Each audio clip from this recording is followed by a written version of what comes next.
everyone. Today I am here with this cutie black lab Dodger to go over how to teach your new puppy to go to his or her mat. Now, there are many benefits to mat training. Does your puppy greet guests rudely? Well, tell them to stay on their mat.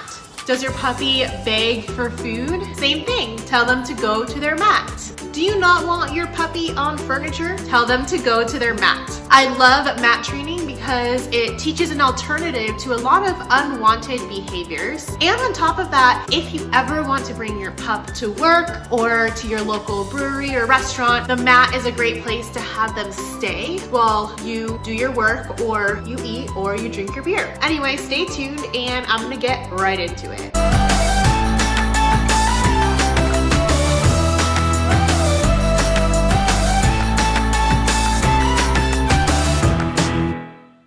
For the best dog training and product advice, be sure to hit subscribe to my channel and hit the bell to be notified when I post a new video every Wednesday.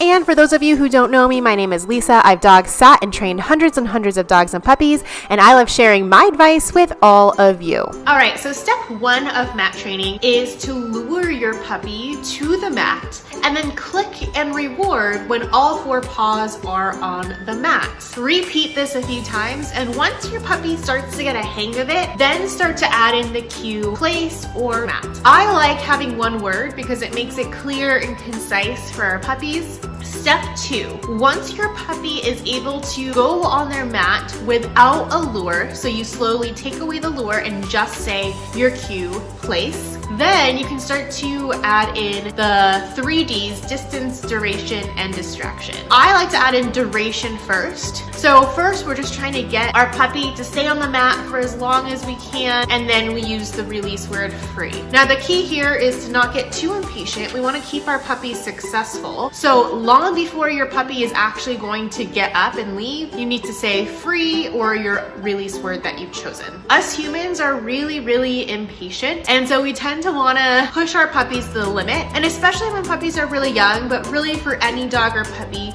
we want to work in short increments and keep them as successful as possible. Step three, once your puppy is staying on the mat for a reasonable amount of time and understands the release word, then you're going to move on to distance, meaning walking away from the mat. Now, same thing, we don't want to get too greedy and try to move 10 feet away the first time. If your puppy's really young, I would even just play around with slight movements with your feet. So not necessarily taking even a step back, but maybe shifting your weight to the other foot, tapping one foot back, so moving your body like you're about to move. If your puppy still isn't able to hold the place, then go back to step two and work more on that duration first. Step four, once you're able to get a reasonable amount away from the mat, then move on to distraction. Same thing, you're gonna wanna work up to more and more challenging distractions. So in the beginning, you might just wanna start to add in a little tap on the wall. Maybe you add in a little knock.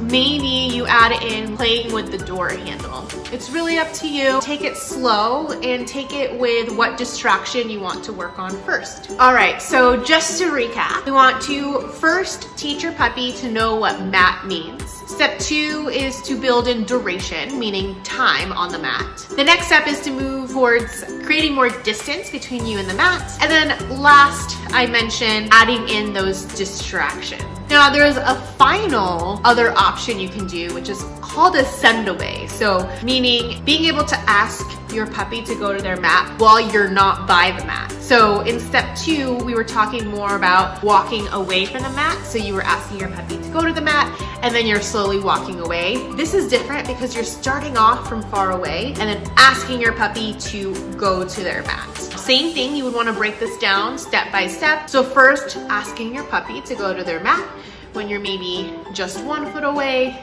then 1.5 feet away, slowly moving on. And if your puppy can't handle it at any distance, then you decrease the distance again. And if your puppy doesn't listen, then once again, decreasing that distance so that your puppy can be successful. All right, so that's it for today, everyone. If you like this video, be sure to hit subscribe, like this video, and comment with the word helpful if you found this video helpful. I also have an ultimate good dog blueprint, and I go over some of the most common behavior problems and how to solve them. So be sure to check that out in the link below. I also have a Possum Parents Facebook group, and if you want more info on how to do this mat training or you just need additional help, join me in that Facebook group and ask a question. I'll be there to support you guys. Finally, I also offer virtual consultations now. So if you're looking for additional one-on-one help, be sure to use the link below to book your virtual consultation.